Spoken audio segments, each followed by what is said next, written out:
हम लोग श्रीमद् भगवद गीता के 16वें अध्याय के 18वें श्लोक को पढ़ रहे हैं। इसमें दूसरा दिन है, दूसरी क्लास है कह लीजिए।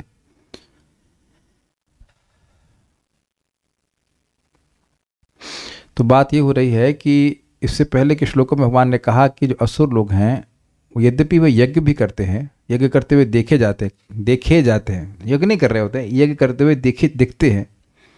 इट अपियर्स कि वो यज्ञ कर रहे हैं, तब भी वह नरक में गिरते हैं।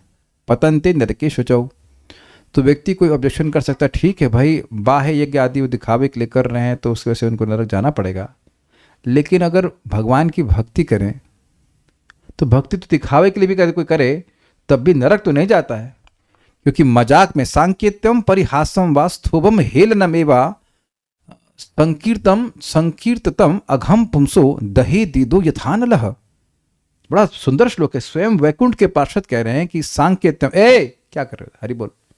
ये संकेत हो गया, संकेत करना होता है ना, वो देखो, तो उसी तरह से हरि बोलो तरह से करके संकेत। परिहासम, मजाक में तो किसी का मजाक बनाएंगे तो देखो ये टकलू जा रहा है हरे कृष्ण वाला ये हरे कृष्ण वाला इस तरह से हो गया।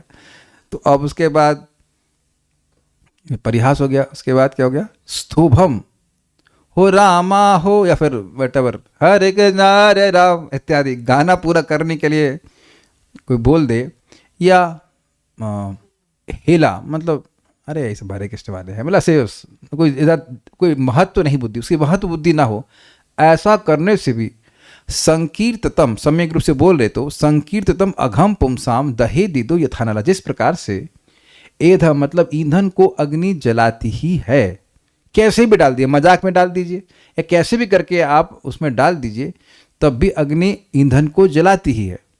तो यानी हाँ, वस्तु शक्ति भाव की अपेक्षा नहीं करती है। तो भक्ति चाहे कैसे भी की जाए पाप को नाश करने वाली होती है।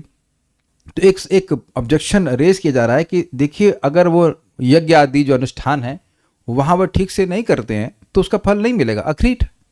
लेकिन हम तो ये सुने हैं, ये सुना गया है, श्रद्धया हेलया वा भृगुवर नर मात्रम तारयेत कृष्ण नाम। भगवान का नाम अगर कोई श्रद्धा से ले या हेला से ले, मतलब कोई विश्वास नहीं तब भी ले, समझ रहे हैं बात, अपने शुद्धिकरण के लिए नहीं भी ले रहा है, ऐसे ही बोल रहा है।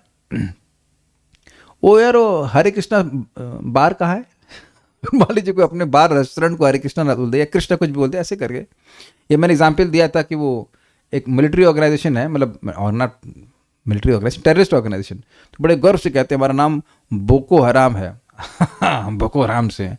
तो अब वहाँ तो भगवान के नाम को प्रति कोई विश्वास नहीं है, तो हराम हराम बोलना, हराम खोर बोलना या बोको हराम ऐसे कुछ भी ऐसे बोलना, या कहीं भी आज राजमा बना दो, तो वहाँ तो अब कोई राम का स्मरण नहीं हो रहा है।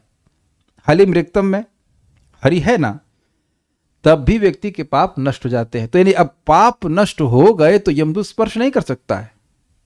तो यानी कि वह अगर असुर लोग भगवान की भक्ति ये न कि न प्रकार न कर लेते तो वह नरक नहीं जाते। तो भगवान यहाँ पे कह रहे हैं कि नहीं, वह बिल्कुल भक्ति नहीं करेंगे, कदाचित नहीं करेंगे। और ये मेरा अनुभव है। एक व्यक्ति को हम प्रसाद दिए, 2007 की बात होगी, तो उसने प्रसाद भी नहीं खाया। कहा कि हमारे मौसा जी बोलते हैं, ब्रह्मज्ञानी थे मौसा जी, कि ये इसको आने वाले कुछ मिला देते हैं इसमें, इसको कभी नहीं खाना। कितना विश्वास था उसको कि इसमें जरूर कुछ है जिसकी वजह से हमारी बुद्धि चेंज हो जाएगी, हम नहीं खाएंगे। तो एकदम सामने आते हुए भी व्यक्ति जो है छोड़ देता है। नहीं, हाँ उसने शायद कुछ हरि नाम बोला, हरे कृष्ण बोला होगा, जो भी कुछ है, बट लोग नहीं बोलते हैं क्योंकि भगवान पसंद नहीं है, बिल्कुल पसंद नहीं। तो ऐसे लोग फिर नरक जरूर जाएंगे।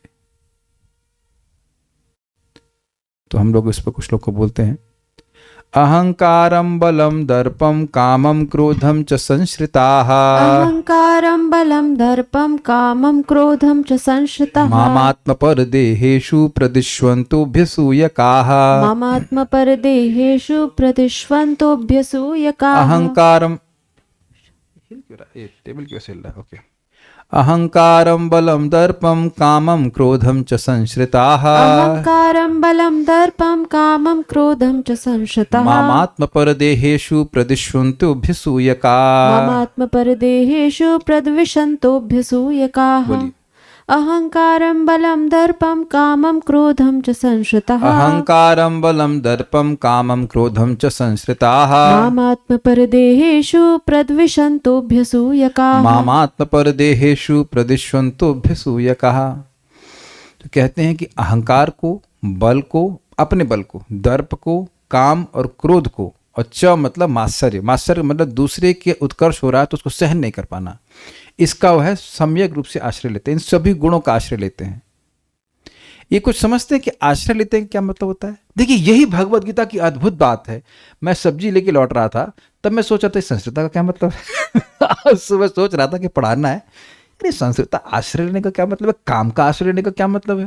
This is the beauty of Krishna consciousness. आप अपना स्कूटर चला रहे हैं, सोच रहे हैं संस्कृता का क्या मतलब होता है, तब मेरे मन में बड़ा सुंदर सा विचार आया कि भाई देखिए आश्रय आप लेते क्या हो? आश्रय उस वस्तु का लेते हैं। आश्रय लेने का मतलब है कि इससे मेरे दुख की निवृत्ति हो जाएगी और इससे मुझे सुख की प्राप्ति हो जाएगी। अग्रीड, हम पढ़ चुके हैं पहले। महत्व बुद्धि रहती है कि भाई ये क्यों महान है, भाई बद्ध जीव की इच्छा क्या है? इच्छा एकमात्र ये कि उसके दुख की निवृत्ति हो जाए और उसे सुख मिल जाए। तो इन चीजों में वह मानते हैं कि इन चीजों को हम अगर स्वीकार करते हैं तो इससे हमें सुख मिलेगा, हमारे दुख की निवृत्ति हो जाएगी, हमारी कामनाएं पूरी हो जाएंगी तो हम सुखी हो जाएंगे। जो कामनाएं हमारी पूरी नहीं हुई हैं, जिसकी वजह से हमें क्रोध आ रहा है, अगर वो पूरी हो जाती तो हम सुखी हो जाते, है ना?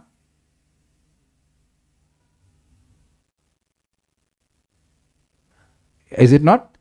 तो ये आश्रय लेना हुआ ना क्रोध का, ये आश्रय लेना हुआ ना काम का, अहंकार का। अरे हम नेता हैं साहब, ये हैं वो हैं, तो नेता बन जाओगे या वटेवर, आईएएस बन जाओगे, बन जाओगे, वो बन जाओगे, इस जगत में कुछ भी बन जाओगे तो वहां अहंकार ही बढ़ेगा ना। जब पैदा हुए थे तो आईएएस का स्टैंप नहीं लगा होता है ना, ये इंजीनियर का। ये भाई हमारे घर में आज बच्चे क्या हुआ, एमटेक पैदा हुए हैं, कोई बच्चा यहाँ पे एमटेक पैदा हुआ था क्या? Please raise hands. नहीं। तो इंसान पैदा हुआ तो यही बोलते हैं, इंसान में बच्चा पैदा हुआ, ये तो नहीं बोलते भाई हमारे यहाँ पीएचडी बच्चा पैदा हुआ, बच्चा पीएचडी पैदा हुआ, नहीं। तो ये एक अहंकार बढ़ गया ना कि हम पीएचडी कर लेंगे या कुछ और कुछ प्राप्त कर लेंगे तो हम सुखी हो जाएंगे। इस प्रकार का वो आश्रय लेते हैं, ठीक है। और इस कारण से इन सब चीजों से वो प्रेम करते हैं। किससे प्रेम करते हैं? 1 2 3 4 5 और 6 किन चीजों से प्रेम करते हैं? अहंकार से, बल से, दर्प से, काम से, क्रोध से और मात्सर्य से। पूछ लीजिए अगर पूछा जाते हैं। लेकिन द्वेष किससे करते हैं? भगवान से। इनकी पूजा करेगा, अहंकार की पूजा कर रहा है, बल की पूजा करेंगे। बल की पूजा कैसे करेंगे? बल का अर्थ दिया गया दूसरों, बल होता है इस कारण से व्यक्ति दूसरों का अपमान करता है। दूसरे बम गिरा देगा, क्या करेगा तू, क्या करेगा? तेरे पास तो एयर डिफेंस है नहीं, मैं मारूंगा तेरे को नीचू। लो भाई खत्म, है ना? ये बल हुआ ना कि मैं दूसरों का अपमान करूंगा, किसी का घर तोड़ दूंगा, कुछ कर दूंगा। ये देखा जाता है जगत में, इस प्रकार से बल लोग प्राप्त करके दूसरों का नुकसान करते हैं और वो कुछ नहीं कर पाता है। मैं बहुत व्याख्या नहीं करना चाहता हूँ, कलयुग में तो दिख ही रहा है, क्या व्याख्या की जरूरत है। बल अभी आप क्लियर एकदम समझ में आ जाएगा। तो अब व्यक्ति इस प्रकार से, या किसी को दर्प मतलब किसी इतना आपको उसको अभिमान है कि वो किसी को सम्मान ही नहीं देना चाहता है, तो वो सम्मान दे के सुखी होंगे। आई शुड गिव रेस्पेक्ट, अरे आई शुड गेट रेस्पेक्ट भाई। मैं सम्मान प्राप्त करके सुखी होऊंगा, मेरे दुख की निवृत्ति, मेरा दुख इसी बात का लोग सम्मान नहीं दे रहे हैं। देखिए मैं कितना सम्माननीय हूँ। कौन बोल रहा है? मैं खुद ही बोल रहा हूँ। आत्मसंभावित, हम समझ रहे हैं कि हम हम सम्माननीय हैं और बाकी लोग नहीं समझ रहे कितने ज्ञान में है ये लोग। तो आप देख रहे हैं कि वह इन सब चीजों से प्रेम कर रहा है। देखिए एक बात विचार कीजिए, आप किस वस्तु से प्रेम करते हैं बताइए? जो आपको सुख दे और जो आपकी दुख की निवृत्ति कर दे। Do you agree? जो मैं बोल रहा हूं वो सबको दिख रहा है ना? तो इन सब चीजों से प्रेम करते हैं, इनका वो सम्यक रूप से आश्रय लिए रहते हैं। यानी कि इनके लिए जो अनुकूल वस्तु है, अनुकूल्य से संकल्पम और प्रतिकूल से वर्जनम। ये समझ में आ गया एकदम? आश्रय मतलब शरण लेना। शरण लेने का मतलब है कि जो उनके अहंकार के लिए अनुकूल है उसको ग्रहण कर लेंगे, और जो उनके अहंकार के लिए प्रतिकूल है उसको त्याग देंगे। जो उनके बल के लिए अनुकूल है उसको ग्रहण कर लेंगे। देख लीजिए कितना लोगों ने मिलिट्री का जखीरा उखाड़ रखा हुआ है कि नहीं? और जो उनके बल के लिए प्रतिकूल है उसको रिजेक्ट कर देंगे। क्लियर समझ में आ रहा है? माइक पे पूछिए। प्रभु जी, कभी कभी कुछ भक्त भी ये दुर्गुण अपने में महसूस करते हैं। yes. जो जिन्होंने भक्ति की शुरुआत की yes. है, पर वो प्योरीफाइंग स्टेज में है और yes. तो उन पे श्लोक देखिए वो नहीं, असुर नहीं है, लेकिन आसुरी प्रवृत्तियों से ग्रसित है। बात आपने बहुत अच्छा प्रश्न किया सही में।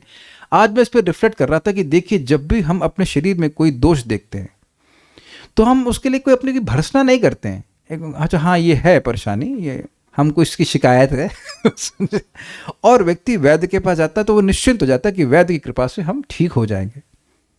उसमें वो गर्व नहीं करता है, न गर्व करता है ना भर्सना करते। Do you agree? हाँ ये हमारे पेट में कुछ कॉन्स्टिपेशन ऐसे कोई व्यक्ति बोल देगा, हाँ तो ठीक है मैं डॉक्टर की दवा ले रहा हूँ, ऐसे रहता है। Is it not? ऐसे व्यक्ति को असुर नहीं कहा जाएगा, ही इज अ पेशेंट, वह धैर्यपूर्वक दवा ले रहा है, ठीक हो जाएगा। लेकिन यहाँ लोग आश्रय ले रहे हैं इन वस्तुओं का। बहुत अच्छा आपने प्रश्न किया है, काम का आश्रय लेना और काम के विरोध में चलना में अंतर हो गया कि नहीं? दोनों जगह काम है, समझे सब लोग, दोनों काम है, लेकिन एक व्यक्ति काम के अनुकूल वस्तुओं को कर रहा है और प्रतिकूल वस्तु को रिजेक्ट कर रहा है। और जो भक्त हैं वो काम है उनके हृदय में, लेकिन उस काम के अनुकूल वस्तुओं को रिजेक्ट कर रहे हैं और प्रतिकूल वस्तुओं को स्वीकार कर रहे हैं। ओके एक वक्त कह रहे can I get your live location of your class? इस समय अब आपको मैसेज दूं? अरे भाई बात पहले पूछना चाहिए ना, अब क्लास समाप्त हो जाएगी तब तक पहुंचेंगे आप। हमको देखिए श्लोक ना ऐसे पढ़ कर निकल जाए तो मजा नहीं आता है। आप मेरी बात समझने का प्रयास कीजिए। संस्कृता को पकड़ ली, पहले ही बताइए, चलो इनको पकड़िए, बहुत देर से इनको बेचारे कहने का प्रश्न नहीं पूछा है, जरा आइए। हाँ क्या नाम से? वरुण प्रभु। और आप नहीं बता पाएंगे तो पापा हेल्प करेंगे, ठीक है? हाँ पापा जी तैयार रहिएगा और आप नहीं तो सुंदरा माता जी आपसे पूछूंगा, बहुत हो गया पूछना, पूरी फैमिली को ग्रिल करना है एक के बाद एक। हाँ तो ये संस्कृता का क्या मतलब है? प्रभु जी उसको महत्व देके उसके शरणागत होना। हाँ बहुत सही बोला। और शरणागति का लक्षण क्या हुआ? मतलब ज्यादा वो पूरी वाली शरणागति नहीं, शरणागति के दो प्रमुख पॉइंट हैं। क्या है वो?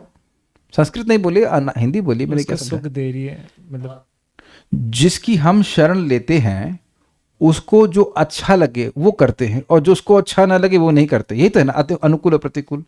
तो अब इसका पहली लाइन में इसका संस्कृत का मतलब क्या हुआ? अहंकार पे। अच्छा चलिए अहंकार नहीं समझ में आ रहा, काम समझ में आ रहा है? इच्छा है। हाँ इच्छा है। तो कार खरीदने की इच्छा है। तो अब इसके लिए जो क्या क्या अनुकूल का चीजें होती हैं? पैसे कमाएगा। पैसे कमाएगा। अच्छा मान लीजिए पैसे नहीं जोड़ेगा तो लोन लेगा, लोन मिल जाएगा। और अगर लोन नहीं मिलेगा तो उधार लेगा, नहीं तो चोरी कर लेगा। तो आप समझे, यानी इस काम को संतुष्ट करने के लिए, अब और क्लियर समझ लीजिए, काम को संतुष्ट करने के लिए जो अनुकूल होगा वो स्वीकार करेगा, जो प्रतिकूल होगा वो रिजेक्ट करेगा। समझ में आ गई बात? ये पहली लाइन एकदम क्लियर हो जाए, ये है असुर का लक्षण। और अब इसी की जगह सोच लीजिए सिंपल, इनमें से कौन से मास्टर जो हैं वो दयालु हैं? नाम देखिए, नाम बताइए। है ना मास्टर, अहंकार, बल, दर्प, काम, क्रोध और मात्सर्य, इनमें से कौन से आपको दयालु लग रहे हैं? कोई भी दयालु नहीं है। और यही भक्त बोलते हैं कामादि नाम, काम आदि नाम, आदि मतलब एक्सेट्रा, काम और एक्सेट्रा सारे।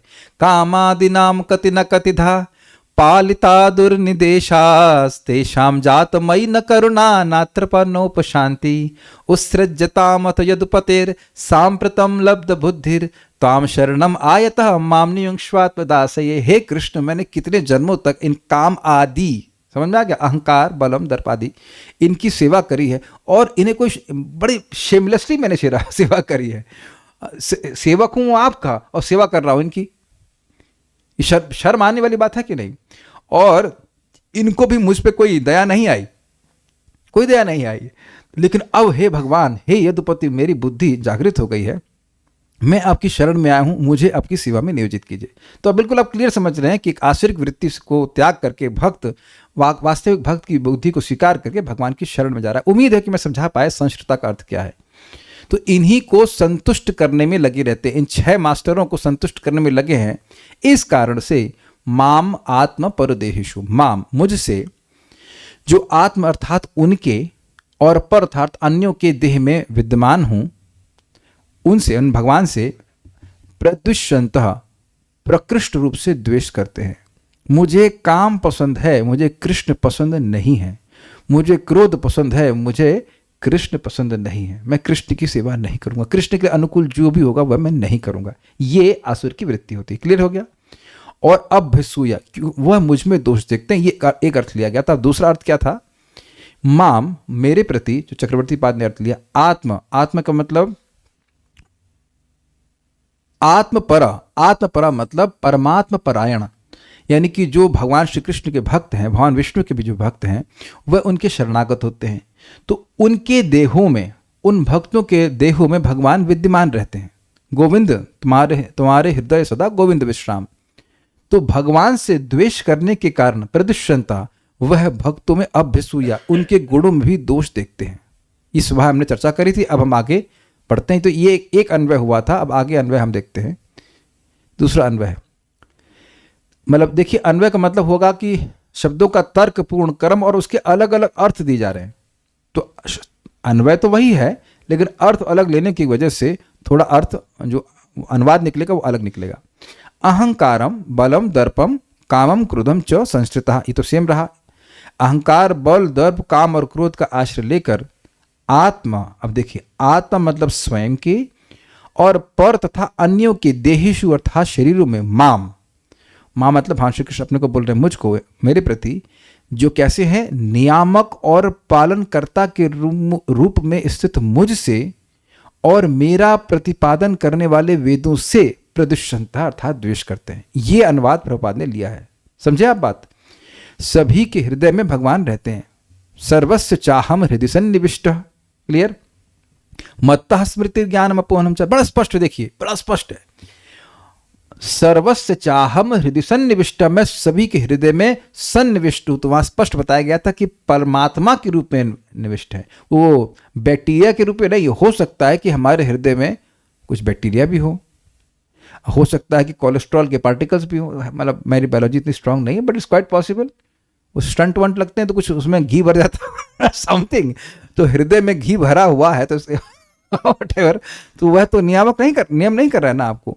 तो नहीं, परमात्मा के रूप में सम्यक रूप से निविष्ट हूं, नहीं तो हृदय में तो खून भी भरा रहता है सब कुछ भरा रहता ना, परमात्मा के रूप में हूं। तो कर क्या रहे हैं आप?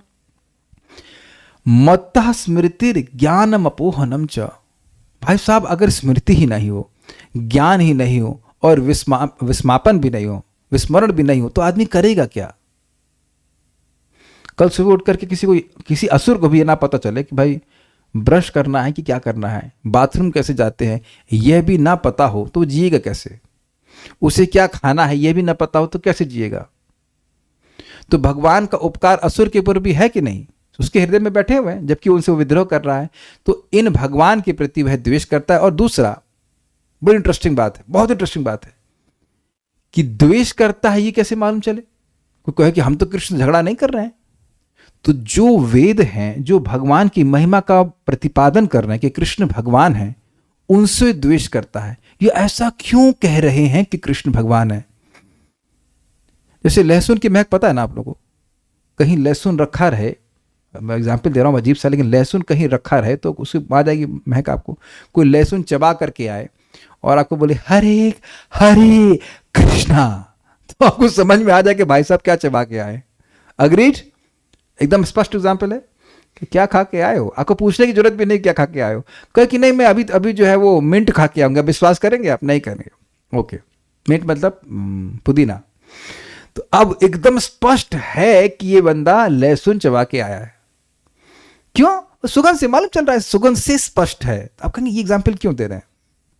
कारण है, कोई व्यक्ति खूब बढ़िया धर्म का आडंबर कर रहा है और वो कहे कि कृष्ण भगवान नहीं है, तो इसकी बदबू से, इस शब्द की बदबू से आप समझ लें कि ये व्यक्ति आसुरिक लहसुन जैसी फिलॉसफी खा के इसमें बदबू ही बदबू रहती।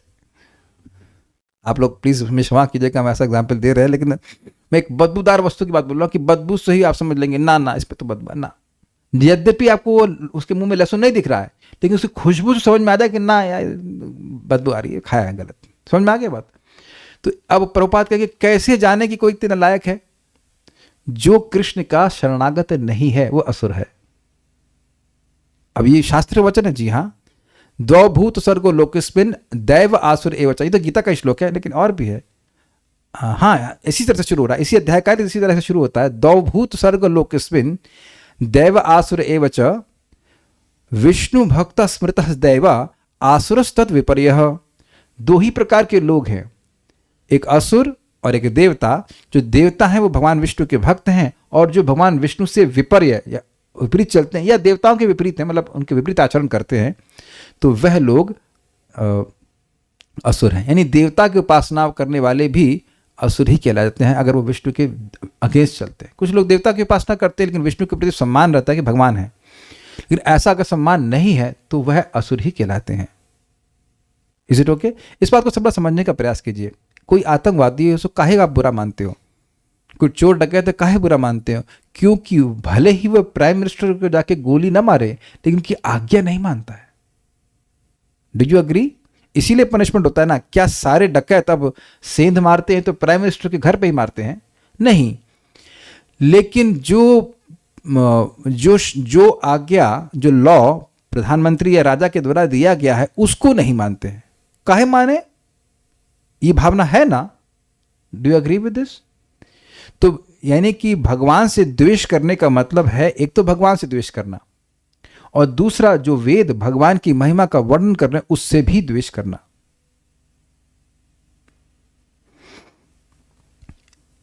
और प्रदूषण मतलब बहुत अच्छे से द्वेष करते हैं। इसीलिए जैसे गीता भागवत की बात आएगी तो पता है उनके मन में क्या भाएगा, ये लोग ये सब जो है पेट पालने के लिए कर रहे हैं। ऐसा एज इफ वो अपना नौकरी पेट पालने के लिए नहीं करते, वो अपने दोष का आरोपण भक्तों पे करते हैं कि ये जितने भी भक्त हैं ये पेट पालने के लिए साधु बन गए। ये हम गलत तो नहीं कह रहे हैं? बहुत सारे लोग इस प्रकार से कहते हैं, तुमको कोई नौकरी नहीं मिली, तुम कुछ काम नहीं किए, इसलिए तुम पेट पालने के लिए साधु बन गए। अब एक बात बताइए, जो व्यक्ति मुर्गा काट रहा है उसको तो तुम नहीं बोलते कि तुम्हें कोई नौकरी मिल गई है तो तुम पेट पालने के लिए गर्दन काट रहे हो। आप बताइए कि क्या आज तक कोई व्यक्ति किसी कसाई को बोला है? आप में से कभी किसी ने बोला, या कोई व्यक्ति कभी जाके कंप्लेन करता हो उसको? अरे लोग गाय काट रहे हैं, सामूहिक रूप से काट रहे हैं, इन द सेंस ऑर्गेनाइज्ड वे में काट रहे हैं और करोड़ों कमा रहे हैं, तो वहां तो गवर्नमेंट उसे टैक्स ले रही है। वहां तो नहीं कहते कि तुम पेट पालने के लिए गाय काट रहे हो। मैं एक बात बोल रहा हूं कि मान लीजिए कोई पेट पालने के लिए भी साधु बन गया तो कम से कम गाय तो नहीं काट रहा है ना। मान लीजिए, मतलब इसे कहते हैं ना दुर्जन तुष्ट न्याय, भाई दुर्जन भी संतुष्ट हो जाए, तो ये दोष देखना हुआ ना भक्तों का। जैसे मैं कहता हूं, कई बार मैं प्रवचन में कहा कि भगवान हमारी रक्षा करते हैं, हमारा ध्यान रख रहे हैं, भरण पोषण कर रहे हैं, तो क्या मैं कुछ नहीं कर रहा हूं? तो लोग इसको ऐसे ट्रांसलेट करते हैं कि मैं कुछ नहीं कर रहा हूं और फिर भी भगवान भरण पोषण कर रहे हैं। ये काफी इंटरेस्टिंग है ना।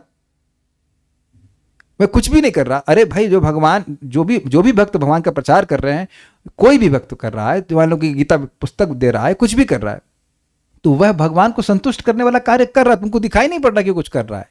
ऐसे तो मुझे भी दिखाई नहीं पड़ रहा कि वरुण प्रभु क्या करते हैं। मुझे लगता है आप कुछ नहीं करते, धोती पहन के आ गए इधर, कुछ नहीं करते। तो अचार में काम करते हैं ना, अचार बनाते ना आप। जिसको अचार का मतलब ही ना पता, कितना अच्छा अचार बनाते हैं आप। तो तुम जानते ही नहीं कि वास्तविक रूप से करना क्या है, तो क्या कर सकते हैं? हम भाई वैद्य जी के पास गए तो क्या करते हैं? वैसे हाथ में ऐसे करेंगे और उसके बाद बता देंगे तुम्हारा ये हुआ, तुम्हारा वो हो गया। तो जो बेवकूफ होगा कह रहे क्या यार ऐसा कुछ होता है, हमें तो कुछ नहीं सुना है, अपने हाथ में हमें तो कुछ नहीं महसूस हो रहा, आपको हमारा हाथ महसूस हो जा रहा है? कुछ नहीं है, ऐसा ही बैठ गए आप पैसा कमाने के लिए। तो ये उसका अज्ञान बोल रहा है। इस कारण से भक्तों में द्वेष करते हैं, इसलिए अभ्यसूई का और मुझ में और वेदों में दोष निकालते हैं। समझे बात? भगवान से द्वेष करते हैं तो भगवान में दोष निकालते हैं, और वेद से द्वेष करते हैं तो वेद में दोष निकालते हैं। कहां है भगवान की महिमा? कहां है कृष्ण की? नहीं, भगवान है। भगवान बोलेंगे तो सम्मान हो जाएगा। कृष्ण की महिमा कहां है? कहां लिखा है कृष्ण शब्द वेद में? आदे अंते च मध्य च हरि सर्वत्र गीयते। ऐसे श्लोक नहीं सुनते हैं कि वेदों के आदि में, मध्य में और अंत में हरि सर्वत्र गीयते, भगवान हरि का सर्वत्र गुण गाया जाता है। वो सब उनको नहीं सुनाई पड़ता, दिखाई पड़ता है। इस संबंध में श्रीपाद यमुनाचार्य जी ने कहा है कि भगवान आपकी महिमा तो सूर्य के समान है, लेकिन जो उल्लू प्रकृति के लोग होते हैं, जो असुर प्रकृति के लोग होते हैं, वह उल्लू के समान होते हैं। उल्लू को तभी दिखना बंद हो जाता है जब सूर्य उगता है। अग्रीड? कहां है सूर्य? कुछ नहीं है। ये सब तो भावुक लोग हैं। हाँ, भोग लगाते हैं भाई, भावना है अपनी। इसलिए जैसे कि हमारे सब इमेजिनेशन है, हम भावुक लोग हैं, इत्यादि इत्यादि। तो वह दोष निकालते हैं। तो क्या अर्थ निकल पा रहे हैं आप? इसमें एक भक्त पूछ रहा है कि दोनों अन्वय में क्या अंतर है। देखिए, पहले में बताया गया, श्लोक देखेंगे तो समझ में आएगा।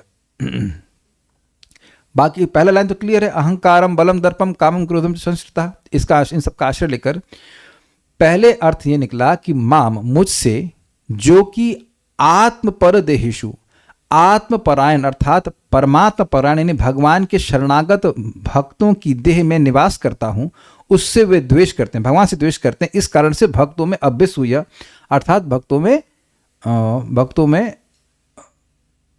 भक्तों की निंदा करते हैं, गुणों में भी दोष देखते हैं। एक और दूसरा अर्थ लिया गया कि माम, मुझसे, आत्म पर देहेशु, जो कि सभी उनमें भी और अन्यों के देहों में भी रहते हैं, नियामक के रूप में रहते हैं, पालनकर्ता के रूप में रहते हैं, उनसे द्वेष करता है, मतलब भगवान से द्वेष करता है।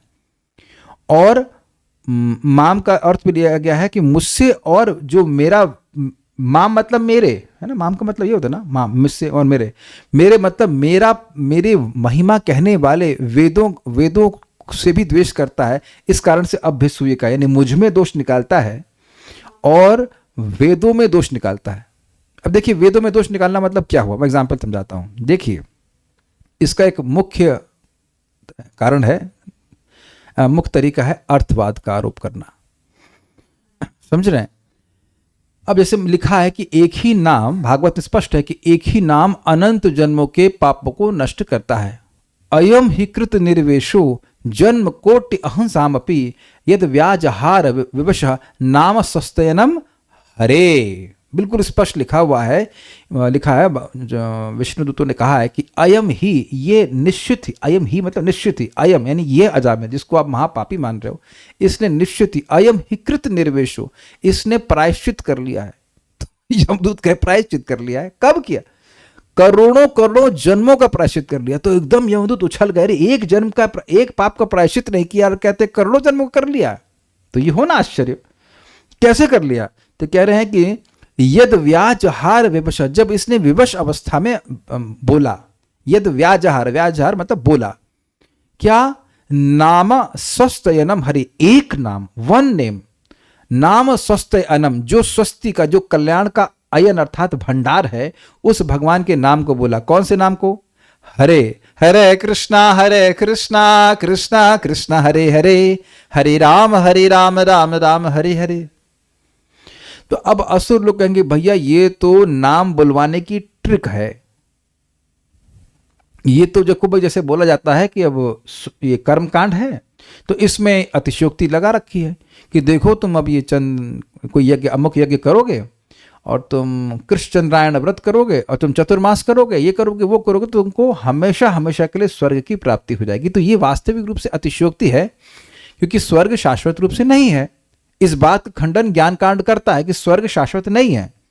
तो ये तो अतिशयोक्ति है, अतिशयोक्ति मतलब बहुत ज्यादा बोलना।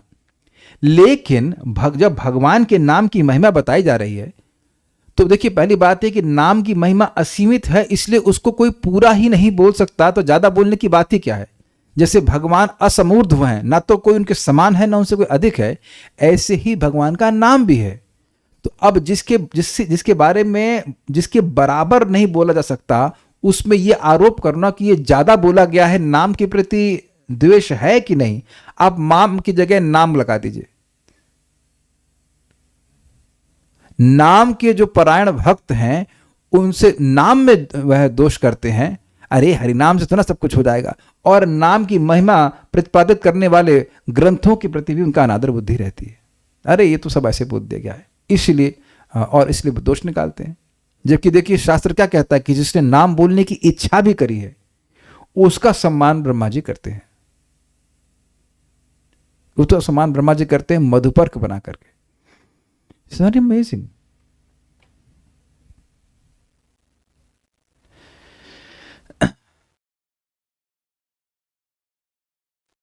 आप ये देखिए ना कि इस जगत में माता पिता अगर देखते हैं कि हमारा बच्चा कुछ साइंस पढ़ रहा है, केमिस्ट्री पढ़ रहा है, तो उनको अभिमान होता है सामान्यतः। लेकिन भगवत गीता पढ़ रहा है, इसमें कोई अभिमान नहीं होता है,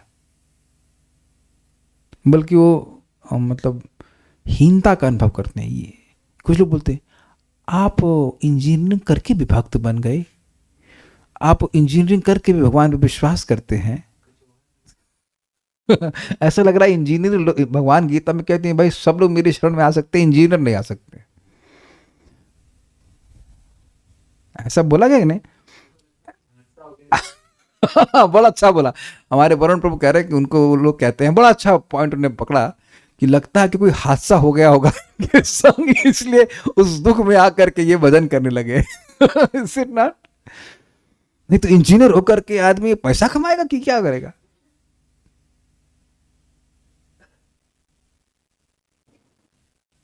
एक व्यक्ति बोले कि तुम भक्ति नहीं कर रहे होते तो कहीं सीईओ होते। तो मेरी डेफिनेशन है चीफ एग्जीक्यूटिव ऑफिसर, जिसका एग्जीक्यूशन किया जाएगा यमराज के द्वारा। सारा जो पाप कंपनी में हो रहा है उसके सर पे आएगा, इज इट नॉट? सारा एग्जीक्यूशन तो उसके सर में। क्या फायदा? What is the value? Is they are they happy? हमको इस बात पे गुस्सा आता है कि लोग इतना भी समझ नहीं पाते कि सारे सीईओ क्या खुश हैं, आपके सारे बॉस खुश हैं। हमें लगता है जितने बॉस के बॉस बनते जाते हैं उतना और टेंशन आ जाता हो। It's a fact.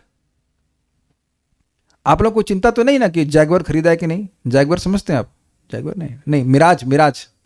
मैं मिराज हवाई जहाज की बात कर रहा हूँ। ये अब न्यूक्लियर वेपन बने कि नहीं बने कोई टेंशन नहीं है, इट नॉट? कोई टेंशन नहीं ना। अगर न्यूक्लियर वेपन गिरे तब भी कोई टेंशन नहीं है, मरना ही है। और ना बनाने की टेंशन या AK-47 है कि नहीं, कुछ भी टेंशन नहीं है भक्तों को। भक्त को बड़े आराम से रहते हैं, सिंपल लाइफ। तो ये है। चलिए एक और टीका देखते हैं, गीता भूषण टीका। वे वेद और वेद के द्वारा प्रतिपाद्य भगवान के प्रति पूर्णतः अनादर की भावना से युक्त रहते हैं। देखिए आपको ये बात बहुत सिंपल लगती होगी, लेकिन हम समझते हैं कि हर भक्त, मतलब और अच्छा, आप लोग मंगल आरती जाते हैं तो भगवान को प्रणाम करते हैं। जो भक्त अपने घर में है वो भगवान को फूल अर्पण करते हैं, जल अर्पण करते हैं, भोजन अर्पण करते हैं। तो क्या ये आदर देना नहीं हुआ? और हम देख रहे हैं कि लोग घर में, आप जाइए किसी के घर में रुकिए तो भगवान का कोई आदर नहीं होता है। हम एक व्यक्ति के घर में गए थे, उनकी माता जी बहुत बीमार हैं। तो ये एक बहाना लोग कर देते हैं और अन्य लोग भी करते हैं कि हमारी माता जी बीमार हैं, हमारे ये बीमार हैं, वो बीमार है, तो इसलिए हम भजन नहीं कर रहे हैं। Okay fine. तो आप ये बताइए कि आप फिर घर के और कार्य कैसे कर रहे हैं? हमने देखा कि वहाँ पे कंस्ट्रक्शन हो रहा है, सारा कुछ कार्य हो रहा है, तो उसमें भी तो एफर्ट है ना? Is it not? पत्थर लगाने में तो एफर्ट है ना बहुत सारा। आप लोग अपनी टाइल्स को नजर मारिए और देखिए कि कितना उससे एक्सटेसी आ रही है। और अपने दीवार के कलर्स पे और सब जगह नजर मार दीजिए कि इससे कितनी एक्सटेसी आ रही है। कुछ भी नहीं आ रहा ना। देखिए मैं असुर नहीं कह रहा हूं, लेकिन इग्नोरेंट तो जरूर मैं मान रहा हूं। भगवान की दया है कि मेरी माता जी की मृत्यु हुई। मैंने कहा चलो ठीक है, अभी सुबह की क्लास कैंसिल कर देते हैं, संस्कार कर देते हैं। अब शाम की क्लास क्यों कैंसिल करूं? हो सकता है कल मेरी भी अर्थी उठ जाए, है कि नहीं? क्यों कैंसिल करूं? क्यों कैंसिल करूं? बताइए 10 पॉइंट बताइए। काहे माता जी की मृत्यु हो गई है तो सो कॉल्ड, कोई मरता कोई नहीं है, तो हम काहे गीता क्लास कैंसिल करें या भागवत क्लास क्यों कैंसिल करें? कोई logic? Doesn't make follow any logic. तो ये भगवान की, मैं आज समझता हूं भगवान की कृपा है, थी उस समय, अभी भी है, कि भगवान इस तरह से कन्विंस किया कि तुम्हें कथा रोकने की क्या जरूरत है। और अगर आप दुखी भी हो, मान लीजिए माता जी की या किसी की मृत्यु से दुखी हैं, तो उसकी चर्चा करने से तब और दुखी होंगे ना। भगवान की कथा के प्रति आदर होना चाहिए कि अरे कितना हमारा भाग्य है कि मैं सुनने को मिल रहा है, हमारा शोक नष्ट हो रहा है, हमारा मोह नष्ट हो रहा है, हमारा भय नष्ट हो रहा है। ये मोह ही है ना कि मां मर गई। पहले बता तुम्हारी मां थी ही नहीं, उसके बाद मरी ही नहीं। जब मरी ही नहीं तो रोते काहे हो? और मैं प्रैक्टिकल इसको महसूस कर रहा हूं। जो महाराज ने बोला वो अपने जीवन में अनुभव कर रहे हैं कि उल्टा पुल्टा तो किसी संग भी हो सकता है, लेकिन जब भगवान के प्रति आदर बुद्धि रहती है, भगवान की बात के प्रति आदर बुद्धि रहती है, तो व्यक्ति का मन स्थिर रहता है। ये अपने जीवन में वो अनुभव करता है कि भगवान की कितनी कृपा हो रही है। अग्रीड? तो भगवान के प्रति कोई आदर बुद्धि नहीं होती। जरा एक चीज बताइए, आप लोग अपने बॉस का आदर करते हैं? जो लोग के कोई बॉस हैं तो नहीं करते हैं, गंदी बात, जितना काम। अच्छा गाली दे देते हैं सामने? नहीं भाई, इनसे ही हमारा पेचक आता है। अच्छा जिन लोग के माता पिता मान लीजिए भक्त नहीं है, तब भी भक्तों मान लीजिए कोई लड़की है, लड़का है, नौकरी नहीं कर रहा है अभी है, तो आप बताइए कि क्या ये आप रिकग्नाइज करते हो कि ये हमारे लिए अन्न लेके आते हैं, this much gratitude you have. कुछ भी हो, इन्होंने हमें देह दिया है, कुछ भी हो, ये हमसे प्रेम करते हैं, बीमार हो जाते हैं तो मटेरियल कारण से भी, लेकिन प्रेम करते हैं, तो क्या आप उनको प्रेम नहीं करते? ये तो अक्ल है सबके पास ना कि होना चाहिए। तो भगवान पालन करने वाले हैं। अरे तुमको नहीं पता कोई बात नहीं, अब तुमको मालूम चले तब तो ग्रेटिट्यूड होना चाहिए ना। आप कोई बहुत अच्छी भोजन की वस्तु खाओ, कभी खाएं अच्छा कुछ, ठीक है। अब कोई व्यक्ति बोले कि भाई, जब आपको ना पता हो किसने बनाया अलग बात है, लेकिन अगर आपको पता चल जाए कि ये इस व्यक्ति ने बनाया है, आपको बना के आपके घर में पहुंचाया है, तो आप उसके प्रति स्वाभाविक रूप से प्रेम करेंगे कि ना, कि भाई हमसे कितना प्रेम करते हैं, इज इट नॉट? तो ठीक है, भगवान के बारे में नहीं जान रहे हो तो वेद बता रहा है कि बेटा कृष्ण भगवान है तुम्हारे, वो तुम्हारे पालन करता है। तो जब ऐसा सुनता है तो फिर व्यक्ति भगवान के प्रति कृतज्ञता अनुभव करते हुए कि भगवान हमारा कितना ध्यान रख रहे हैं, भगवान की भक्ति करता है। सिंपल सी बात। तो अगर वेदों के प्रति अनादर रहेगा तो भगवान से द्वेष बना ही रहेगा। ऐसे भी जीव जो जगत में हैं भगवान से द्वेष करके ही पड़े हुए हैं, तो वेद की आज्ञा मानने लग जाएंगे तो धीरे धीरे भगवान पसंद पड़ने लग जाएंगे।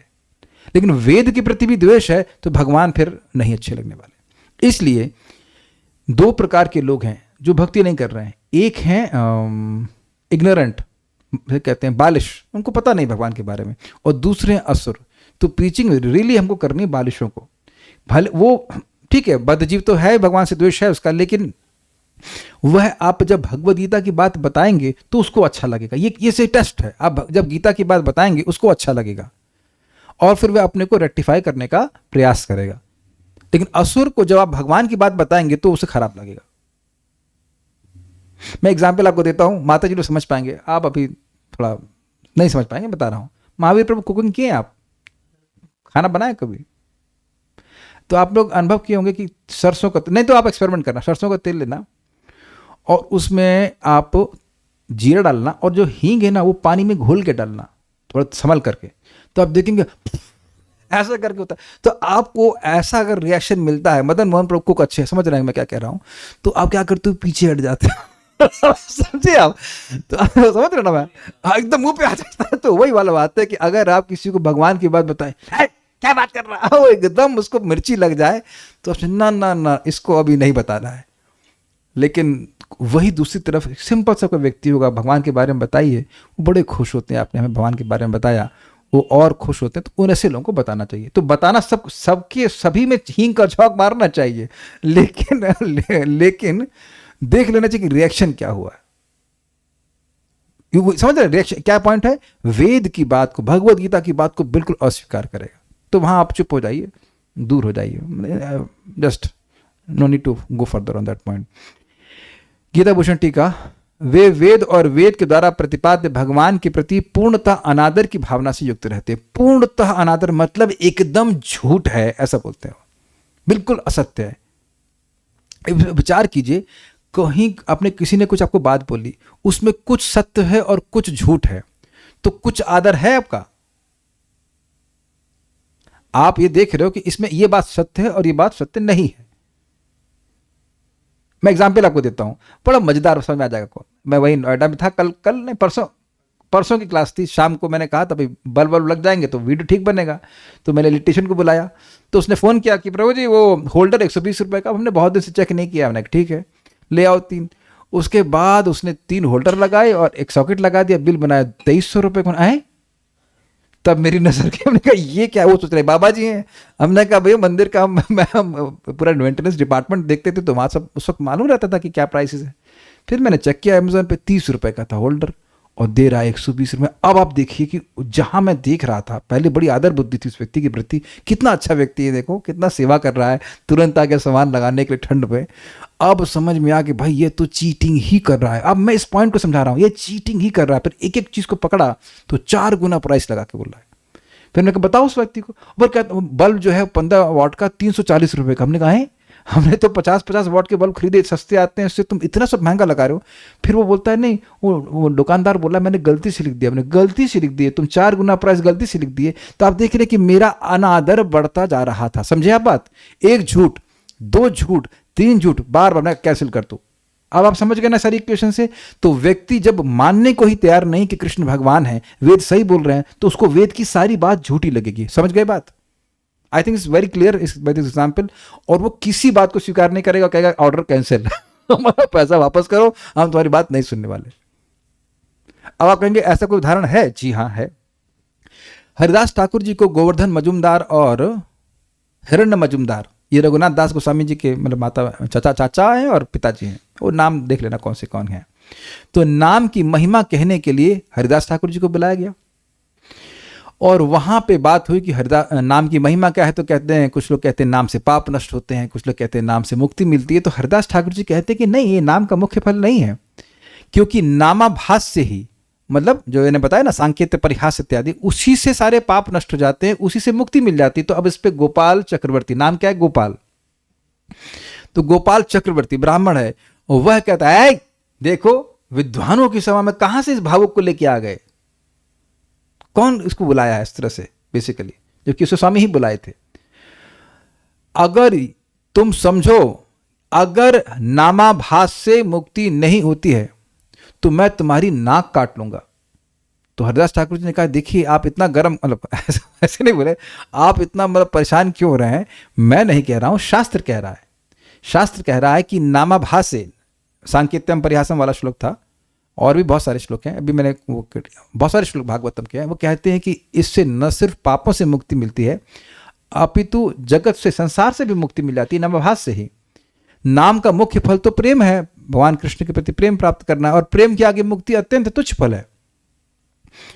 तो कहे हरिदास ठाकुर जी की अगर नामाभास से मुक्ति नहीं मिलती है तो मैं अपनी नाक स्वयं काट लूंगा। गोपाल को दिक्कत क्या थी? गोपाल चक्रवर्ती को दिक्कत ये थी कि वो कहते हैं कि जो कई कई जन्मों के प्रयास के बाद भी मुक्ति नहीं मिलती है, वो केवल ऐसे ही नाम बोलने से कैसे मिल सकती है। तो उसको, वो वेद जरूर पढ़ रहा था या शास्त्र पढ़ रहा था, उसको विश्वास नहीं था। कि भागवत लोग जानते नहीं थे, लेकिन सुनने के बाद, पढ़ने के बाद भी उसको विश्वास नहीं था। एक महाभागवत से सुनने के बाद भी was absolute realisation, deepest realisation for holy name, जिनको नाम का आचार बनाया गया है स्वयं श्रीवन चैतन्य महाप्रभु के द्वारा, उनकी बात को सुन करके भी उसका क्या रहा? द्वेष। अब आप सब, अब बिल्कुल प्रैक्टिकल दिख रहा है कैसे हरिदास ठाकुर में भावुकता का वो आरोप कर रहा है, अज्ञता का आरोप कर रहा है, जो कि महाज्ञानी है, महान विभक्त है। क्लियर समझ में आया? ये दिखा रहा है कि यद्यपि नाम गोपाल चक्रवर्ती है लेकिन भगवान से उसका द्वेष है। क्लियर हो गया? भगवान से द्वेष है, भगवान के नाम से द्वेष है, एकदम आई थिंक क्लियर हो गया होगा। तो ऐसे वो बात विश्वास नहीं करते। ये समझ गया, पूर्णतः अनादर की भावना से युक्त रहते हैं। ये मैंने कहा, अगर कोई, आप किसी को, व्यक्ति को बोलिए सीरियसली कि मैं तेरी नाक काट लूंगा, तो क्या ये आदर है?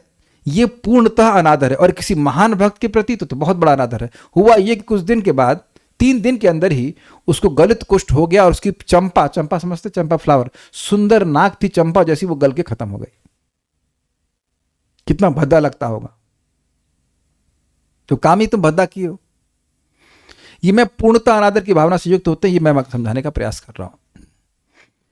वे मिथ्या अहंकार, बल, मद, काम और क्रोध का आश्रय लेते हैं और मुझ भगवान का अनादर करते हैं जो सभी के और उनके भी नियामक और पालक है। इसे कहते हैं नमक हराम। काश वो ये बोलते कि हम नरक हराम है, तभी उद्धार हो जाता कि भैया हम नमक हराम है, भैया देखो क्या कहे हम नमक हराम है, लेकिन नहीं मुंह से निकलेगा। नमक हरामी है ना, कि व्यक्ति जिसका नमक खा रहा है, जिसकी थाली में खा रहा है, उसी में छेद कर रहा है, यही बात है। इसीलिए असुर है। साथ ही वे वेदों का अनादर करते हैं जो मेरा वर्णन करते हैं। वे कुतर्क के द्वारा वेद और मुझ में दोष बुद्धि करते हैं। अभी बताया मैंने कुतर्क, कि जो मुक्ति अनंत अनंत अनंत तो नहीं कह सकते, कई जन्मों के प्रयासों के बाद भी नहीं मिलती, तपस्या के बाद नहीं मिलती है, वह एक नाम से कैसे मिल सकती है? हरि नामाभास से कैसे मिल सकती है? अब मैं कहूं कि प्रभु एक थोड़ा सेवा है आपके लिए, वरुण प्रभु, कल आपको मथुरा में पूरी रात, आज रात मथुरा में पूरा रात प्रकाश करना है। प्रकाश पूरी मथुरा में कैसे प्रकाश करेंगे? कल्याण प्रभु एक सेवा पकड़ो, एक प्रोजेक्ट की, पूरे कलकत्ता में आपको प्रकाश करना है। कलकत्ता में, यहां देखिए कि एक स्टेडियम में कुछ घंटे के लिए प्रकाश कर देते ना, क्रिकेट वाला होता है, तो कितना हाय कितनी बड़ी लाइट लगा रखी है। तो उनको बोलो कि उस लाइट से क्या पूरा बॉम्बे या पूरा कलकत्ता भी जो है प्रकाशित हो जाएगा? नहीं होगा। तो कोई कहे कि भैया एक बल्ब से पूरा जगत प्रकाशित हो सकता है, तो क्या बकवास है। अरे तो तुम नहीं बना सकते हो, भगवान तो बना के रखे है ना, तुम देखे नहीं हो। तो अगर कोई उल्लू है, उल्लू प्रकृति का व्यक्ति, तो उल्लू को बड़ी दिक्कत है, उसको रात में दिखता है लेकिन उसको सूर्य बिल्कुल नहीं दिखता, तब वो अंधा हो जाएगा। तो इसलिए कुतर्क करेगा, ऐसा कैसे हो सकता है कि एक ही बल्ब जो है वो पूरे विश्व को प्रकाश दे दे। अब समझ में आ गया, लेकिन ऐसा हो ही रहा है।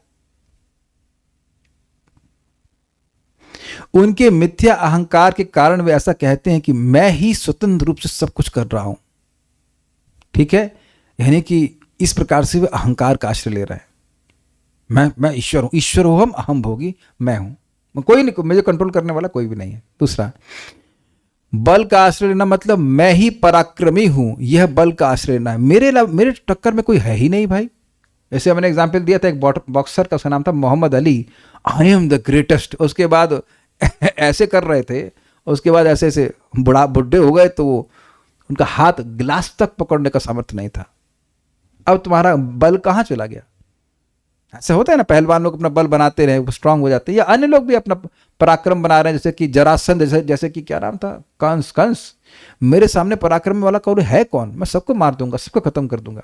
इस प्रकार से मेरे सारे दुखों की निवृत्ति हो जाएगी और मैं निष्कंटक पृथ्वी पर राज्य करूंगा। ये हो गया ना बल का आश्रय लेना, यानी मेरे बल के द्वारा मैं अपने सुख की प्राप्ति करूंगा और दुख की निवृत्ति कर लूंगा। अब समझ में आ गया? ठीक है। तर्क के कारण वे कहते हैं मेरे तुल्य कोई है ही नहीं। काम का आश्रय लेकर वे कहते हैं मेरी इच्छाएं सभी की इच्छाओं को मिलाने से भी अधिक है। मतलब क्या है? मतलब यह है मेरी जीने की इच्छा है और मेरी जीने की इच्छा इतनी अधिक है कि बाकी लोग मर भी जाएं तो कोई दिक्कत नहीं है। कुछ समझे? जैसे आपकी जीने की इच्छा है, ऐसे अन्यों की भी तो जीने की इच्छा है। जैसे महाराज बड़ा सुंदर एग्जाम्पल देते हैं कि मान लीजिए अब कहीं पंगत में रसगुल्ला बट रहा है, ठीक है, तो कुछ लोग 1, 2, 4 खा लेते हैं। तो कहे भाई क्यों खा रहे? हमको बहुत अच्छा लग रहा है। तो तुमको अच्छा लग रहा है तो अन्यों को भी तो अच्छा लगता है कि तुम्ही को अच्छा लग रहा है। तो ये आसुरिक वृत्ति हुई ना। महाराज समझा रहे थे श्रीपाद हनुमान प्रसाद पोद्दार जी की, मैंने कथा सुनाई थी आपको, बड़ी सुंदर घटना है। एक बार उनके घर में सब लोग भोजन पा रहे थे, सबसे पहले बड़े हैं तो सबसे पहले उनको भोजन दिया जाएगा, प्रसाद दिया जाएगा। तो उस दिन लौकी की सब्जी बनी थी, और आप जानते हैं लौकी कभी कभी कड़वा जाती है ना, और उस कड़वी लौकी को आप एक कौर खाने के बाद दोबारा नहीं खा सकते हैं। तो उन्होंने कहा लौकी बड़ी अच्छी बनी है। वो पहले खा रहे, भाई सीनियर व्यक्ति, उनको पहले खिलाया जाएगा। लौकी अच्छी बनी और लाइए, लौकी अच्छी बनी, और पूरी लौकी खा गए या काफ़ी खा गए, जो भी रहा हो। तो बाद में किसी ने चखा होगा या कुछ होगा, तो उन्होंने कहा कि ये तो लौकी कड़वी थी, आप सब क्यों खा गए? तो कहें ताकि अन्य लोगों को अन्य वस्तुएं खाने को मिल जाए। कितना सुंदर भावना है, कितना अद्भुत भावना है ना। अन्य लोगों को ऐसी कड़वी लौकी ना खाने को पड़े। परम पूज्य वृंदावन चंद महाराज बड़ी सिंपल सी बात कह रहे थे, उनको बहुत अच्छा लगा था। महाराज बहुत सिंपल सी बात थी। महाराज भक्ति स्वामी सिंधु पे प्रवचन कर रहे थे, ऐसे क्लास हो रही थी, तो उस समय वो बात कर रहे थे, मुझे अच्छे से याद है। महाराज बोले कि जब हम इसको पढ़ रहे थे, मतलब हम पढ़ रहे हैं, लेकिन बाद में तो वो सोच रहे थे कि जब वो नए थे और जब उसको पढ़ रहे थे तो उन्हें क्या कठिनाई होती थी। I hope you are getting the point. एक टीचर के रूप में वह बड़ा अच्छा पढ़ाते हैं महाराज, तो स्टूडेंट की मानसिकता को समझ रहे कि उसको क्या कठिनाई होती, उनको क्या एज अ स्टूडेंट उन्हें क्या कठिनाई होती थी श्लोकों को समझने में। तो आप देख रहे हैं कि वो जो प्रेम से समझाते हैं, अफेक्शन से समझाते हैं उस बात को, वह उनका कंपैशन है। तो इस प्रकार की भावना असुरों में नहीं होती है कि दूसरों का दुख निवृत्ति हो, उनके जो कष्ट है वो निवृत्ति हो। कोई व्यक्ति आता है क्लास में तो क्लास के श्लोक को समझने के लिए आता है, अग्रीड। उसके मन में एक एंजाइटी है ना कि मुझे भागवत गीता की बात समझ में आए। तो जो टीचर है उसकी अगर कुछ अफेक्शन है, कुछ दया है स्टूडेंट के प्रति, तो वह उस सब्जेक्ट को क्लियर करना चाहेगा। और आप जानते हैं कि ऐसे बहुत सारे भौतिकतावाद में असुर होते हैं जिन्हें आप पढ़ो उससे कोई मतलब नहीं है, बस आपने फीस भर दी उससे मतलब है। ये काम हुआ कि नहीं हुआ? मेरी इच्छाएं पूर्ण होनी चाहिए, सामने वाले की इच्छा पूर्ण हो या ना हो उससे कोई मतलब नहीं। दिस इज वेरी वेरी बहुत आसुरिक वृत्ति है। क्रोध का आश्रय लेकर वे सोचते हैं कि मैं अपने शत्रु को मार दूंगा। अगर क्रोध होता है तभी तो शत्रु मानते हैं, तभी क्रोध आता है और उसके बाद फिर व्यक्ति ऐसे व्यक्ति को मारने का प्रयास करता है। उसके बाद अब कोई दिक्कत नहीं, ये 4 इतने लोग मार दिया है, 2-4 और लोग रह गए, उनको मार दूंगा, उसके बाद में मुझे कोई दिक्कत नहीं होगी। लेकिन आपको पता होना चाहिए कि ऐसा व्यक्ति फिर नए शत्रुओं का निर्माण कर लेगा, क्योंकि शत्रु का निर्माण हम अपनी बुद्धि से करते हैं। स्वीकार्य है?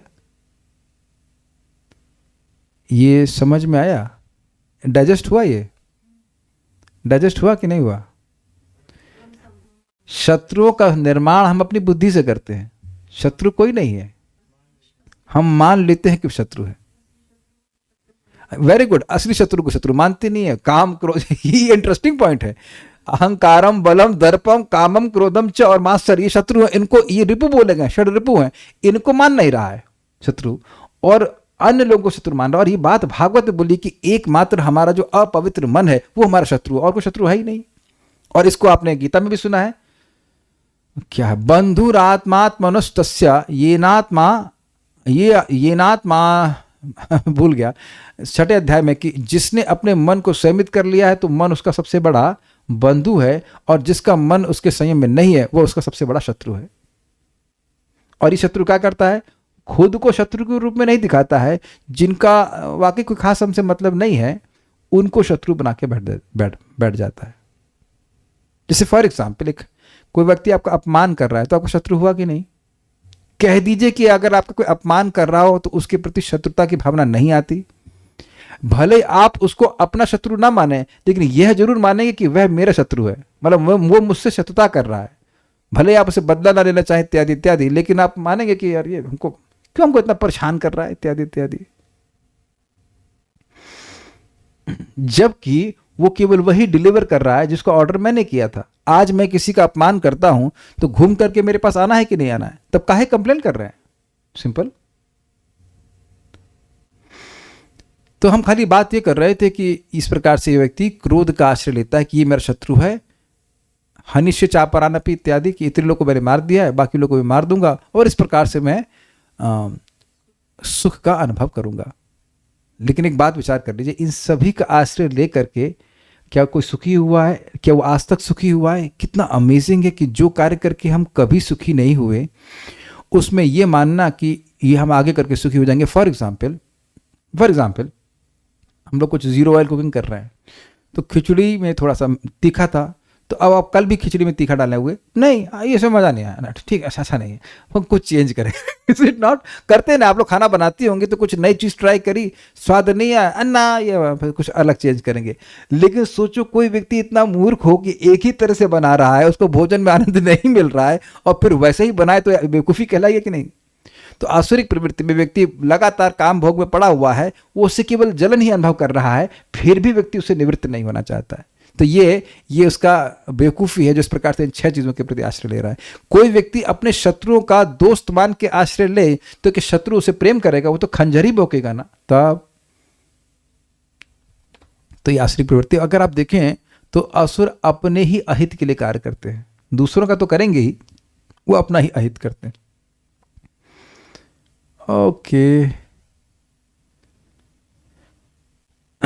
कुछ पूछ रहे क्या? ये समझ में नहीं आया कि ये लोग अगर भगवान कृष्ण के नाम लेंगे फिर तो नामाभास होगा ना, तो पाप क्यों नहीं कटेगा? अरे तो भाई आप समझे नहीं, वो नाम लेंगे ही नहीं। आपके भी घर में है ना, जाके अभी बोलना कि हरे कृष्ण बोलो, तो बात यही बोलेगी, ऐ तो कथा में बोलते न पारी, है ना? आप अभी एक्सपेरिमेंट करेंगे, नहीं तो गलत होगा। आप जो यहाँ पे थ्योरी बोली जा रही है, एक्सपेरिमेंट करना, जाके बोलना कि थोड़ा हरे कृष्णा तो करिए। अरे एक महामंत्र नहीं बोलना चाहते हैं तो है, लेकिन अभी महाप्रभु की कृपा भी है, लोग अलग अलग तरह से कुछ बोल देते हैं, राजमा बोल देते हैं, हलीम रिक्तम तो नहीं बोलते, लेकिन हरी मिर्च तो बोलते हैं। अरे हरी मिर्च क्या रह रहा है? अरे हरी मिर्च तीखी है कि नहीं? हरी मिर्च ऐसे तो भगवान भी जुटे पड़े हैं दया करने के लिए, हरी हरी बुलवा देते हैं।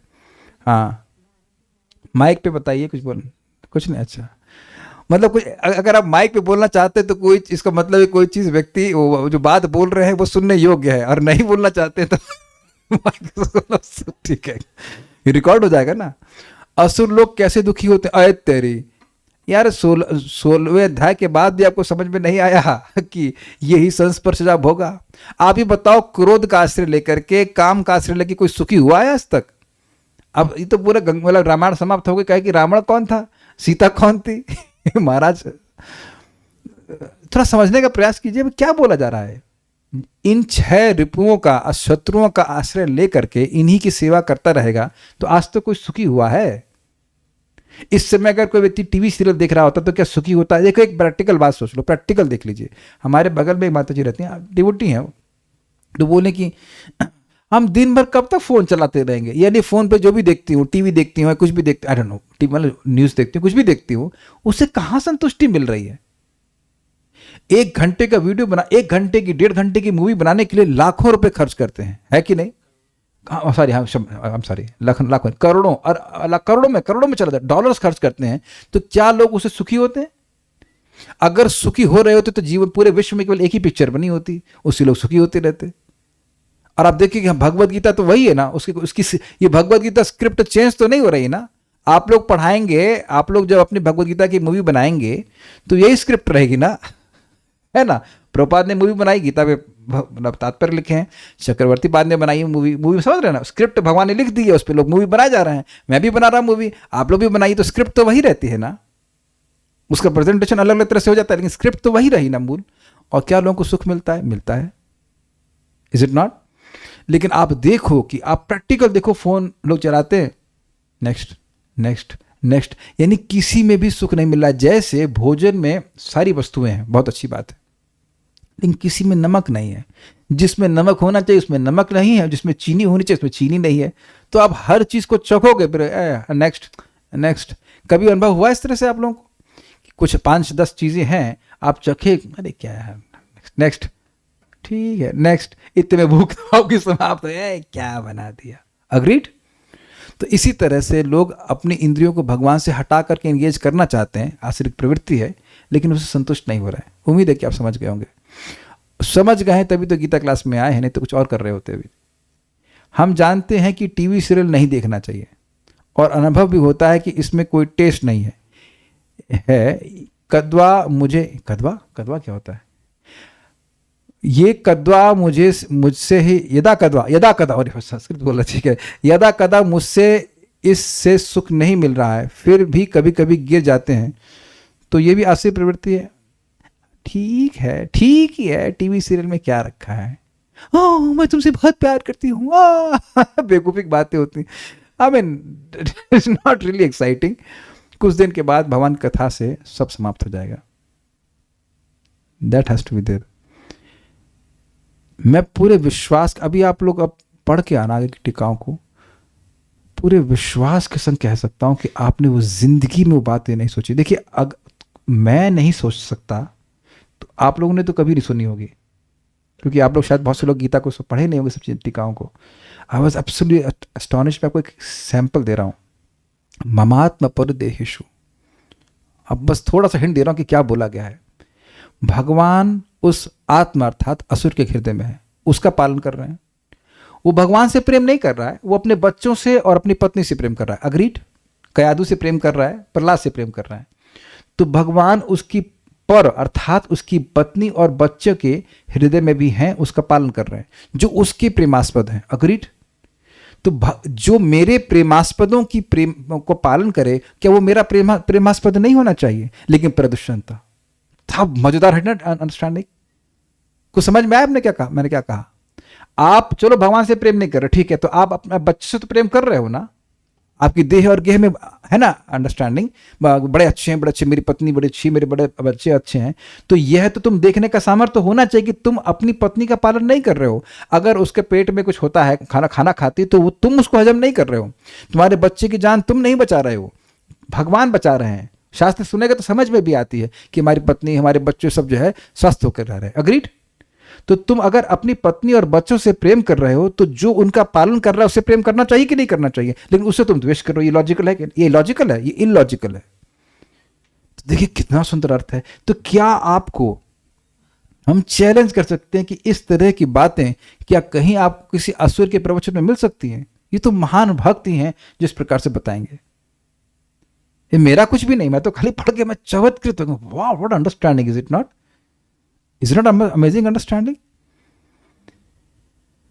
तो ये जितना, एक और बात बोल के मैं छोड़ता हूं, आप जब भी अपने जीवन में देखना, ये भागवत का सिद्धांत है, भगवान के संबंध में जो जिज्ञासा होती है, जब वह जिज्ञासा होती है वो एक एंजाइटी देती है।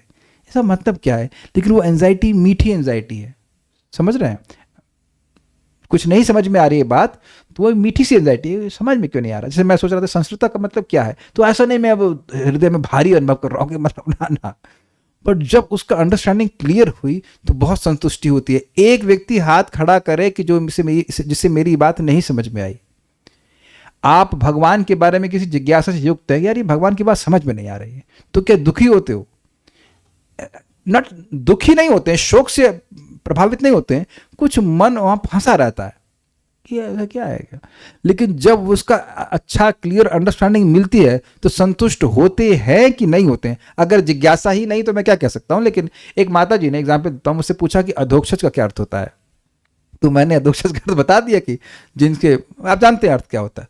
तो बड़ी प्रसन्न हुई, प्रभु जी आप बड़े ज्ञानी हो। मैं हंस रहा था, मैंने कहा मैं कुछ नहीं हूँ, मैं कौन सब अपने नर्सरी में पढ़ के आया हूँ, प्रभुपाद ने, गुरु महाराज ने सब बताया तो हम रिपीट करते रहे। But she felt very satisfied. अच्छा, आप में से इतनी बात समझ में आ रही है कि अगर मैं आपके प्रश्न का सही सही उत्तर शास्त्र के अनुसार देता हूं तो आपको वो अच्छा लगता है? ये लोग कुछ नहीं समझ रहे हैं। अच्छा लगता है कि नहीं लगता है? तो अब आप ये बताइए कि अगर ये जिज्ञासा है कि भाई कोई भी इंद्रिय तृप्ति का विषय कहाँ प्राप्त है होगा, अगर वो मिल जाता है, उसको जिज्ञासा शांत हो भी जाती है, तो क्या उसे सुखी होते हो? नहीं होते हैं। सोचिए कि अगर हमारा जीवन ऐसा हो जाए कि पूरा दिन खाली भगवान की जिज्ञासा हो और उसका समाधान किया जाए, तो आप सुखी रहेंगे। नहीं, जिज्ञासा में भी सुख है और उसका समाधान में भी सुख है। मैं क्या बोल रहा हूं? 1.2.5 देख लेना। यद कृतः कृष्ण संप्रश्न येनात्मा सुप्रसिद्धति। 1.2.5 आपने कहा कि जीव सुखी कैसे होगा? भगवान के विषय में जब प्रश्न किए जाएंगे और भगवान के विषय में उत्तर दिया जाएगा तो उससे जीव प्रसन्न होगा। और आप प्रैक्टिकल देखिए, ब्रह्मा जी से नारद जी प्रश्न करते हैं, ब्रह्मा जी अपने कृतार्थ मानते हैं, आपने मुझ पर कृपा करिए, भगवान के बारे में पूछा है। और कई बार सुखदेव गोस्वामी जी आप कह रहे हैं कि आप बड़े अच्छे प्रश्न किए, वरीयान एत एषा ये प्रश्न, यही श्लोक है 1. हाँ, कृत लोक हितम नृपः आत्मसम, मतलब जो आत्मज्ञान में बड़े चुड़े हैं उनके द्वारा ये सम्मानित है प्रश्न इस प्रकार से। तो आप देखिए कि इस तरह से प्रश्न से ही खुशी हो जा रहे हैं। एक श्लोक है, मुनेह साधु पृष्ठुहम भवद्भिर लोक मंगलम। सेम चीज सूत गोस्वामी कह रहे हैं कि हे साधु मुनियों, आपने बहुत अच्छा प्रश्न किया है। क्यों कह रहे हैं? मुनेह साधु पृष्ठुहम भवद्भिर लोक मंगलम। आप लोगों के द्वारा, भवद्भिर आपके द्वारा ये प्रश्न किया, ये लोक का मंगल करने वाला है। क्यों? यत कृतः कृष्ण संप्रश्नो, क्योंकि यह प्रश्न जो है ये कृष्ण के संबंध में, ये नात्मा सुप्रसिद्धि। This is 1.2.5 I guess, yes. और दूसरा 2.1.1 है, वरीयानेश ते प्रश्न कृतो लोकहितम नृप आत्मवित् सम्मतः पुंसाम श्रोतव्यादिषु यह पर। आपका प्रश्न बड़ा अच्छा है। प्रश्न क्या था कि जो मरने वाला व्यक्ति है, म्रियमाण व्यक्ति, उसके लिए क्या कर्तव्य है, उसको क्या सुनना चाहिए, उसे क्या बोलना चाहिए, उसे क्या करना चाहिए और उसकी किसकी पूजा करनी चाहिए। तो आपका प्रश्न बहुत अच्छा है। क्यों? क्योंकि लोक के हित के लिए, क्योंकि आप नृप हैं। नृ मतलब मनुष्य और पा मतलब पालन करने वाले, क्योंकि आप मनुष्यों का पालन करने वाले राजा रहे हैं। पूरा जीवन आपने मनुष्यों का पालन किया है, इसलिए मरते समय भी मनुष्यों का पालन हो ठीक प्रकार से। ऐसा ही प्रश्न कर रहे हैं, इसलिए आप ठीक है, नृप हैं आप। तो ऐसा क्यों कहते हैं? तो कहते हैं आत्मवित् सम्मतः पुंसा, जो आत्मवित् हैं, जो आत्मा को जानने वाले हैं, आत्मा के कल्याण को जानने वाले हैं, उनका भी सम्मत, उनकी सम्मति आपके प्रश्न पे है। और फिर कहते हैं पुंसाम श्रोतव्यादिषु यह पर, ये जो मनुष्यों का श्रोतव्य आदि अर्थात सुनने का, बोलने का, विचार करने का, स्मरण करने का जो व्यापार है, उसके लिए यही पर, मतलब सर्वश्रेष्ठ बात यही है कि ये प्रश्न ही सर्वश्रेष्ठ है कि उसे क्या सुनना चाहिए, उसे क्या बोलना चाहिए। मैं मर रहा हूं, समझे बात? हम सभी लोग मर रहे हैं। कैसे हैं आप? अगर पूछे कैसे हैं तो कहो मर रहे हैं। कहो कि कैसे हो भाई? मर रहे हैं। तो अब अगर ये बोलने लग जाएगा तो क्यों मर रहे हैं? मर ही रहे हैं तो क्या कर सकते हैं? तो जो मर रहा है उसके लिए सर्वश्रेष्ठ प्रश्न है कि मैं मर रहा हूं तो मुझे क्या करना चाहिए। कैच किया आपने बात कि मैं मर रहा हूं तो मुझे क्या करना चाहिए। जब कोई कहे कि मुझे हलवा बनाना चाहिए तो ये नहीं सोचता है कि मैं मर रहा हूं तो मुझे हलवा बनाना चाहिए, मैं मर रहा हूं तो क्या मुझे हलवा बनाना चाहिए, इस तरह सोचते हैं। नहीं, अरे आज ये बना दो वो बना दो, लेकिन ये नहीं प्रश्न करते हैं कि देखो मैं आज मर रहा हूं तो इसलिए हलवा बना देना चाहिए। आप मेरी बात समझिए। हम अगर ये कहें कि देखिए हम सभी लोग मर रहे हैं इसलिए हमें भगवत गीता सुननी चाहिए, सही उत्तर है हम सभी लोग मर रहे हैं इसलिए नाम जप करना चाहिए, हम लोग सभी लोग मर रहे हैं इसलिए हमें जॉब करना चाहिए। ये उत्तर गड़बड़ हो गया कि नहीं।